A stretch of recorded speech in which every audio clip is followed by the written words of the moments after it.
Tonight, when you close your eyes, your brain is going to do something strange. It is going to build an entire world from nothing. You will walk through places that don't exist, speak to people who aren't there, and feel things as real as anything you've ever felt while awake. And when you wake up, most of it will dissolve. Gone. Like it never happened. But here is the thing.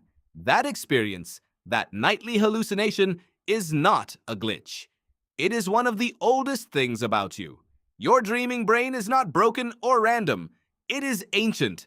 And scientists who have spent their careers studying the sleeping minds of remote tribes, fossil records, and the neuroscience of REM sleep have started to piece together what was really happening inside the skulls of the people who came before you.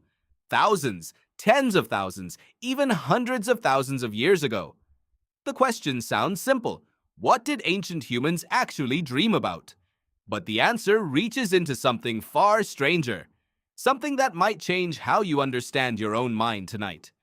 First, you need to understand what sleep actually looked like for your ancestors. Because it was nothing like what you do now. Modern humans sleep in one long block.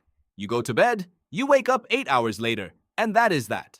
But researchers like historian A. Roger E. Kirk, who spent over 2 decades studying pre-industrial sleep records, found that for most of human history, people slept in 2 distinct phases, what he calls segmented sleep.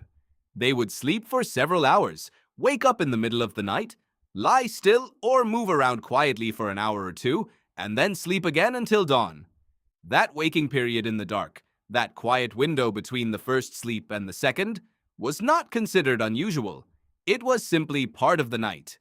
And that matters, because that middle-of-the-night waking period happened at a particular moment in the sleep cycle, right after the first long wave of REM sleep. REM sleep, rapid eye movement sleep, is where your dreams are most vivid, most emotionally charged, and most narratively complex. So when ancient humans woke in the small hours, they were waking fresh from their most intense dreams. They remembered them, clearly, vividly, and they thought about them. What were those dreams made of? Anthropologist and sleep researcher Kelly Bulkeley has spent years collecting and analyzing tens of thousands of dreams across cultures, including from communities that have had minimal contact with the modern world, to understand what human dreaming looks like in its most primal form. What he found challenges the idea that dreams are random noise. Across vastly different cultures, certain themes appear again and again.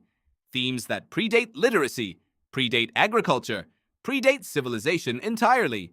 Dreams of being chased, dreams of falling, dreams of flying, dreams of the dead returning, dreams of teeth falling out. The specific details differ from culture to culture, but the underlying emotional shape is the same. Why? Because your dreaming brain is not making things up randomly, it is running simulations. It is rehearsing.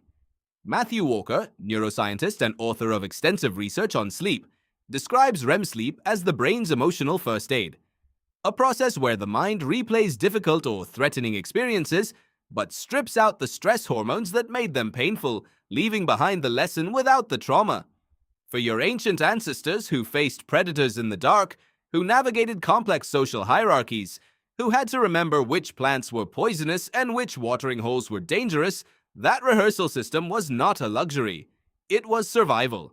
So when an early human dreamed of being chased through tall grass, their brain was practicing the fear response, practicing the flight reflex, practicing the decision of when to run and when to freeze. And when they woke, in that quiet window between first sleep and second sleep, they were primed, alert, emotionally calibrated for the dangers of another day. But the dreams were not only about danger. One of the most consistent findings in cross-cultural dream research is the presence of dead relatives. People in every recorded culture dream of the dead returning. In modern societies, this is often described as eerie, a ghost story your sleeping brain tells itself. But for ancient humans, the dead were not gone in any way they understood. They occupied a world just beyond the visible one. And dreams were the bridge.